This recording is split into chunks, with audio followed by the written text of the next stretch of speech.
अपराध बोध। माँ की तेरहवीं के बाद मनोहर अपने पिता को अपने साथ गांव से शहर ले आया।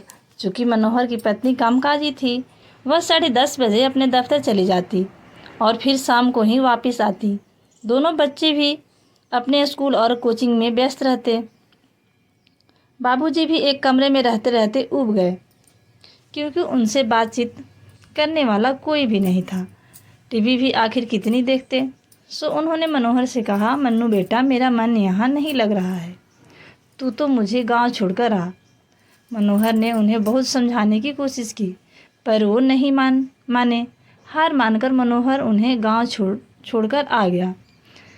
दरअसल मनोहर अपने माता पिता का इकलौता बेटा था। वो ही जानता था कि उसके माँ बाप ने कैसे अपने पेट काट काट कर उसे उच्च शिक्षा दिलाई थी। इसलिए उसके मन में उन दोनों के प्रति बेहद लगाव था, आदर और सम्मान था। पहले तो माँ थी तो वह निश्चिंत था। अब अकेले बाबूजी गांव में कैसे रहते होंगे, कैसे खाते होंगे, यही प्रश्न उसके दिमाग में घूमते रहते थे। एक अपराध बोध सा था उसके मन में कि वह अपने बूढ़े पिता की सेवा नहीं कर पा रहा है। उसने गांव जाने का निश्चय किया। स्टेशन से पैदल ही वह गांव की ओर चला। गांव के चौपाल पर ही बाबूजी अपने मित्रों के संग ठहाके लगाते हुए दिखाई दिए। उसने बाबूजी के जैसे ही चरण स्पर्श किए तो बाबूजी ने उसे गले लगा लिया और कहा, अरे मन्नू, तू यहाँ पर पहले से ना कोई संदेश ना समाचार। मनोहर ने प्रत्युत्तर दिया, बस बाबूजी, आपको देखने का मन किया, इसलिए आपसे मिलने चला आया। दोनों बाप बेटे घर आए और आंगन में खाट पर बैठकर बातचीत करने लगे। बेटे, मैंने ये खेत बटाई पर दे दिए हैं। उससे जितनी कमाई हो जाती है वो मेरे जैसे अकेले के लिए पर्याप्त है। तभी एक नारी स्वर गूंजा, बाबूजी, खाने के लिए क्या बनाऊं?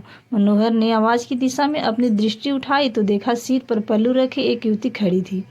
मनोहर को अचरज में पड़ा देखकर बाबूजी ने उसकी शंका का समाधान करते हुए कहा, ये राधा है, अपने गांव के अनाथ मोहन की पत्नी। शादी के बाद इन दोनों को मैंने अपनी झोपड़ी के पीछे वाले कमरा मुफ्त में रहने को दे दिया है। बदले में ये घर के बर्तन झाड़ू कर देती है और खाना भी बना देती है। धुआं छोड़ती और छौंक लगी हुई अरहर की दाल और देसी घी लगे हुए गर्मा गर्म फुलके खाकर मोहन तो तृप्त हो गया। रात को सोने के लिए उन दोनों के बिस्तर बाहर खुले आंगन में ही लग गए। बाप बेटे के बीच बातचीत फिर से शुरू हो गई। बाबूजी, यहाँ पर तो कोई अस्पताल भी नहीं है। यह बोलकर मनोहर ने अपनी बात अधूरी ही छोड़ दी। दरअसल उसे चिंता थी कि यदि बाबूजी की तबीयत खराब हो जाए तो इस गांव में उनका इलाज कैसे होगा। बेटा, मैं समझ रहा हूँ कि तुम्हें मेरी चिंता सता रही है।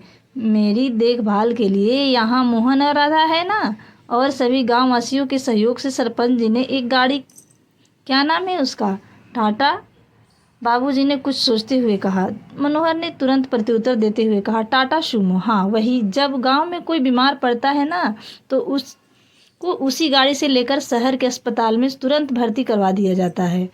बाबूजी ने मुस्कुराते हुए कहा। कुछ देर तक दोनों के मध्य चुप्पी छाई रही। फिर चुप्पी को तोड़ते हुए बाबूजी ने कहा, मैं तुम्हारे साथ 2 महीने शहर में रहा था, कितना उब गया था। कुछ पल तो बाबूजी चुप रहे, फिर आगे बोले, यहाँ गांव में मंदिर है, सुबह शाम आरती होती है। मंदिर में कुछ कभी अखंड रामायण, कभी भागवत तो कभी शिव पुराण का वाचन होता है। और सबसे बड़ी बात तो यहाँ पर मेरे संगी साथी हैं, उनके साथ मेरा समय बहुत अच्छी तरह बीत जाता है। पर माँ के बिना तो आप। मनोहर की बात बीच में से ही काटते हुए बाबूजी ने बोला, मन्नू बेटा, मुझे तो लगता है कि तेरी माँ और मेरा साथ बस इतना ही था। उसकी यादें तो इस घर के कोने कोने में बसी हुई है। मैं उसके बिना भी जीना सीख रहा हूँ। मुझे मालूम है कि तुझे मेरी बहुत चिंता है, पर तू मेरी ओर से बिल्कुल निश्चिंत रहा।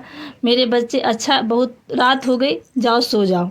ट्रेन तेज गति से दौड़ रही थी। गांव पीछे छूट चुका था। ट्रेन में बैठा मनोहर सोच रहा था कि बाबूजी को अपने शहर में रखना मानो उड़ते हुए पंछी को पिंजरे में कैद करना। बाबूजी के हाल चाल जानने वह हर 2-3 महीने में गांव आएगा, ऐसा सोचकर उसे सुकून की सांस ली। सूर्योदय हो चुका था। सुबह की नर्म मुलायम किरणें ट्रेन की खिड़की से मनोहर के चेहरे पर पड़ी। किरणों के रेशमी स्पर्श से मनोहर खुद को तनाव मुक्त महसूस करने लगा, क्योंकि उसके मन से अपने बाबूजी के प्रति कर्तव्य निभाने का